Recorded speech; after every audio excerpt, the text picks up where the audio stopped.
that. So paano ka nakaalis doon sa buhay na yun? Sinumbong ng classmate ko sa teacher ko na sinasaktan ako ng daddy ko. Then yung counselor sa school gusto makausap si daddy.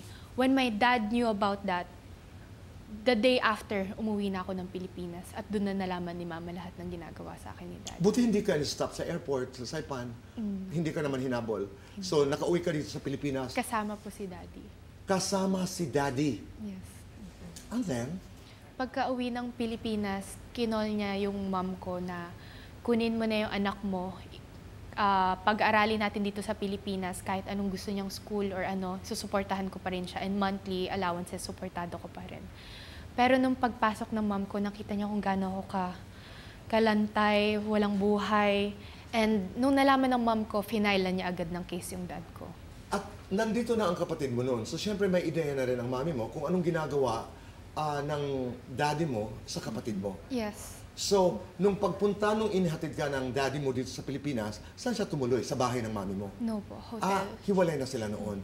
He was staying in a hotel, and then ipinasundo ka ng daddy mo sa mami mo. Yes. Nung nalaman niya lahat ng ginagawa ng daddy mo, she filed a case.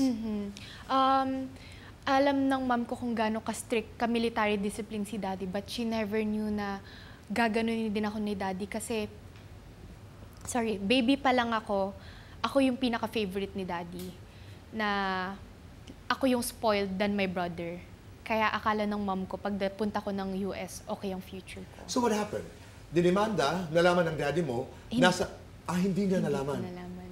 Nakaalis siya ng Pilipinas? Nakaalis na ng Pilipinas. When your mom filed a case, siguro ito may kinalaman sa violence against women and children.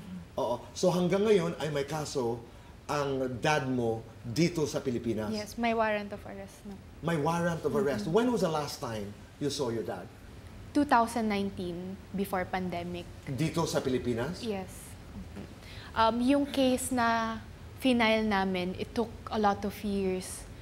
Ang daming dilemma na nangyari. But good thing, nag-push through siya. And 2020 ata or 21 yun natapos nung na-file na ng warrant of arrest yung dad ko. And thank you, I'm thankful din sa career ko ngayon dahil mas naging easy yung pag-file ng case sa dad ko na naawa sa akin ng mga tao. And pag uwi daw ng dad ko, pag bumalik ulit ang dad ko dito sa Pilipinas, may warrant of arrest na siya, huli na agad. You will forgive him if he asks for forgiveness? Yes. And now maybe he's 70 plus, 80 plus years old.